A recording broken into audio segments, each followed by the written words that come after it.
Здравствуйте, это Сюсей Ниси. Продолжаем разговор о положении современных кинокультур и авторского кино. Чтобы избежать недоразумения уважаемых зрителей, я должен объяснить, что я имею в виду под термином «авторское кино». Да, это для меня не просто слово, а термин во своей специальности. Это слово, конечно, русское. Так как я родился и жил только в Японии больше 20 лет, познакомился с этим словом только в конце 80-х годов или в начале 90-х на страницах журналов и книг, изданных на русском языке. Тогда я был аспирантом японского университета и только что начал интересоваться особенностью российской кинокультуры. Потом, закончив и ВГИковскую аспирантуру, некоторое время я работал как переводчик и специалист современного российского кино. Это не просто так получилось. В начале 90-х я, будучи аспирантом, взял интервью у Александра Николаевича Сокурова во время документального фестиваля в Японии и потом перевел монографию о нем на японский. Отметим, что с 90-х до начала 2000-х годов в Японии был больше спроса на авторское кино, включая и российского производства, чем сегодня. В середине нулевых годов, работая как доцент некой японской аспирантуры для кинобизнеса и продолжая исследования российской кинокультуры, включая постперестроечного периода, я убедился в том, что понятие «авторское кино» было очень важной идеей для современной кинокультуры России. Я имею в виду под словом «современный» период после 1960-х годов до сегодняшнего дня. Как уже сказал, я начал свое исследование о российской кинокультуре во время перестройки. До этого я был простым киноманом, завсегдатаем киноклуба, хотя нетипичным для тогдашних университетских киноклубов. Нетипичным, потому что большинство тогдашних японских киноманов было либо поклонником французской новой волны, либо поклонниками нескольких авторитетных кинокритиков, которые были, в свою очередь, приверженцами французской кинокультуры. Их понимание киноискусства было, конечно, очень однобоким. Например, они почему-то почти не оценивали Куросавы и даже иногда ненавидели его творчество. С другой стороны, они обожали Одзу и Мизагути, которые уже давно умерли и которых похваливали некий авторитетный критик и Годар. Их странная психология мне до сих пор непонятна, но я уверен, что их авторитаризм очень вредил японскую кинокультуру. Ладно, они, наверное, теперь уже понимают глупость в своей молодости. Русское слово «авторское кино» начали пользоваться, видимо, после периода хрущевской оттепели, хотя у меня нет уверенности в этом, так как не знаю именно когда и где впервые оно использовалось. И это слово точно исходило из французской киномысли «теория авторского кино». Эта мысль французов была, точнее, не кинотеорией, а просто направлением критики.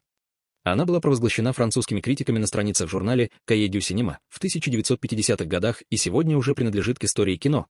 Да, эти французы выдвинули эту мысль не как теорию кино, ТЕ, не как систематический набор понятийных инструментов для понимания кино как искусства и для анализа отдельных фильмов, а провозглашали ее для продвижения конкретных авторов как объектов своих критических работ.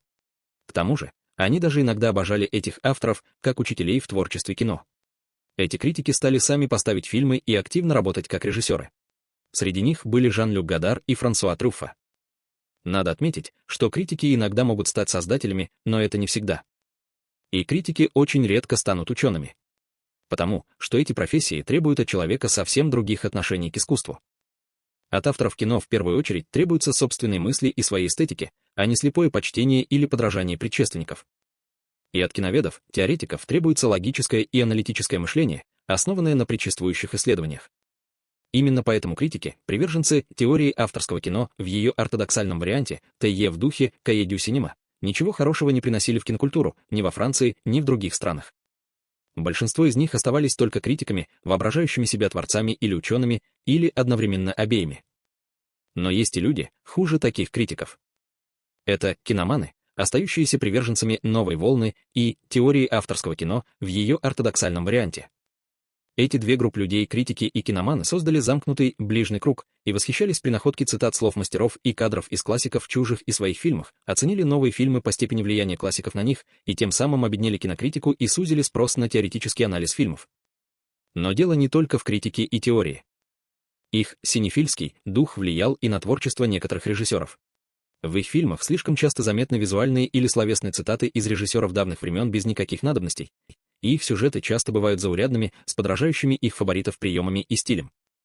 Недавним худшим примером тому служит, например, «Вечный свет» Гаспара Ноэ.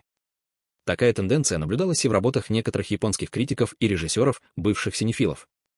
А русское слово «авторское кино» звучит иначе. Оно использовалось независимо от конкретного кинематографиста Франции или личного вкуса критиков. Тот факт, что это слово употреблялось в тяжелом периоде после распада СССР и даже после нулевых годов, свидетельствует о том, что это не было бессодержательное модное слово, а использовалось как термин, обозначающий определенное направление шире какой-нибудь конкретной школы. Оно было почти синонимом киноискусства. По крайней мере, я так воспринимал его, читая советские и русские журналы о кино вплоть до 2000-х годов. Если считать кино как искусство, то естественно возникает вопрос, кто автор фильма. Потому что, даже в западном потребительском обществе, понятие искусства прочно связано с понятием автора.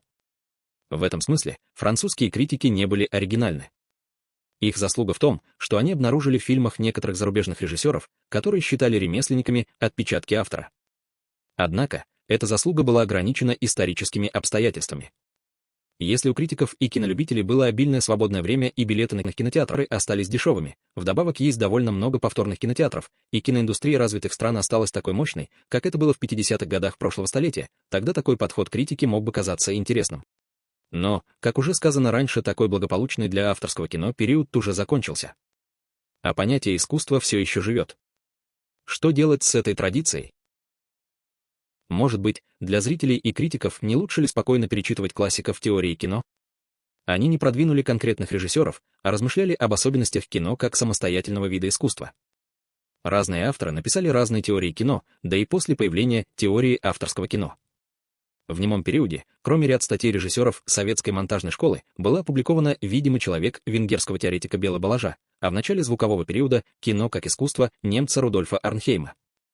А после Второй мировой были, по крайней мере, 3 теоретика-автора – Пьеро Паоло Пазолини, Андрей Тарковский и Артаваст Пелишан. Но почему они не выдвинули других недооцененных авторов, как французские критики? Это не потому ли, что они знали, что авторам кино в первую очередь нужны собственные мысли и свои эстетики?